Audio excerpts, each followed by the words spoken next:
Hello. Today I'm going to talk about transitions, but the smaller transitions. Those smaller transitions that we take daily, momentary, in the course of a day. Hi, I'm Saskia, Devotional Goddess. So, every other weekend I have the weekend without the kids and they're at their dad's.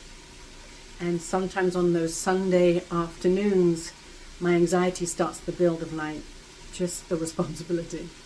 All right, what's for dinner? Have I cleaned everything up? Have I finished my to-do list? What else am I still wanting to achieve but haven't? And so I notice there's a slight level of anxiety that rises within me. And sometimes not slight, sometimes it's full on. So I'm making dinner now for when I pick them up, we can eat straight away. Tonight is going to be pea soup.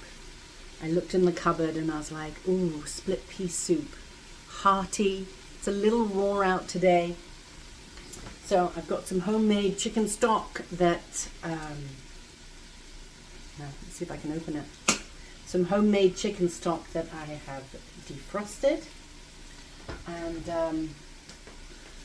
I want to hear from you. What do you do when you notice your anxiety is high? What are your go-tos that you do in order to support yourself in getting through tricky times?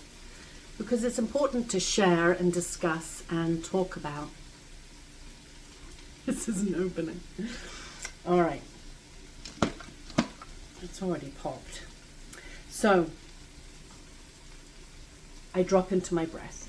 I connect with my breath to ensure that I'm grounded, that I'm connecting with my physical body.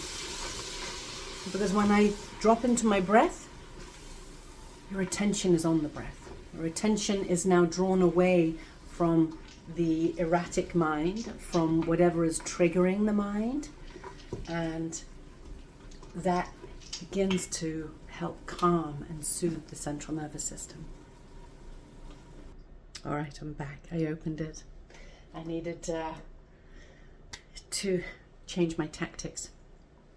So finding ways and really anchoring in to those practices that support you when your day-to-day stress, when the day-to-day transitions feel overwhelming and triggering.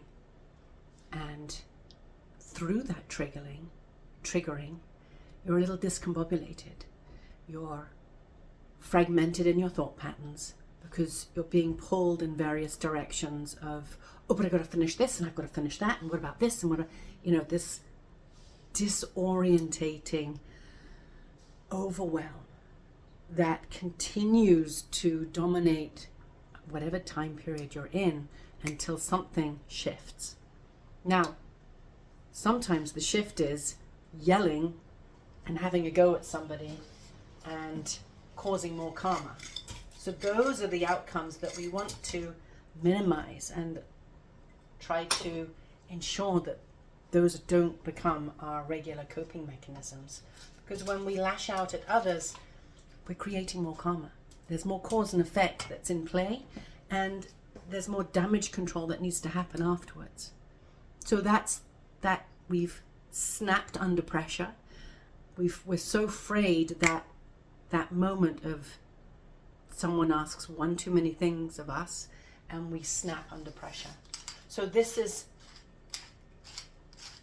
all too common in society. We're seeing it in the media. We're seeing it everywhere. It doesn't make it acceptable. So what are your strategies? What are our strategies so that we can change this paradigm, that we can change this reality? Because there's no mistaking that even one person can create a powerful ripple effect within their household, within their community, in being the example of responding from a grounded, steady, calm place. And this is the practice. This is where we step into our own power. This is where we step into your devotional goddess within. This is when we take control of our lives rather than our lives controlling us. And that's often, again, another fragment of when we come out of balance, is that we're not fully in control of our lives. We're allowing our lives to dictate how our day evolves, rather than us coming from that steady, grounded place, checking in with our hearts, checking in with our higher self. What is it in my highest good today that I need to do? And building that relationship with your higher consciousness, with your higher self. That is when we stay on task. That is when we stay on target, and that we remain steady and grounded. Because we're aligned with what our highest consciousness wants us to be, where we're going, what actions we're taking. We're moving in the direction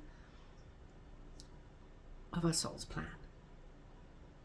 And when we're ungrounded, when we don't have a plan, when we don't have a vision as to where we're going, and we're letting the family dictate how the day unfolds, the children, life in general, everyone else's schedules, there's a balance in it. Often it's the externals that are dictating how our day is unfolding. And that is what is causing a lot of the anxiety to build within our nervous system. But when we are conscious of what our goals are, what our life purpose is, be it big or small in the course of a day, that brings a whole other energy into your day and into your life. And then you can gently, step by step, continue to move closer to that end goal, which is our birthright, which is where we stand in our lives, living our best life, our richest life, and richness in all capacities. Many blessings. If you're like, oh, I haven't got a clue what I want, I don't know what direction I'm going in, I don't know what on earth is your higher self, come to my yoga class. Join the monthly membership. Come to my day retreat. Work with me privately. All the above or any of the one above. Everything's in my link in bio. Bye for now. Much love.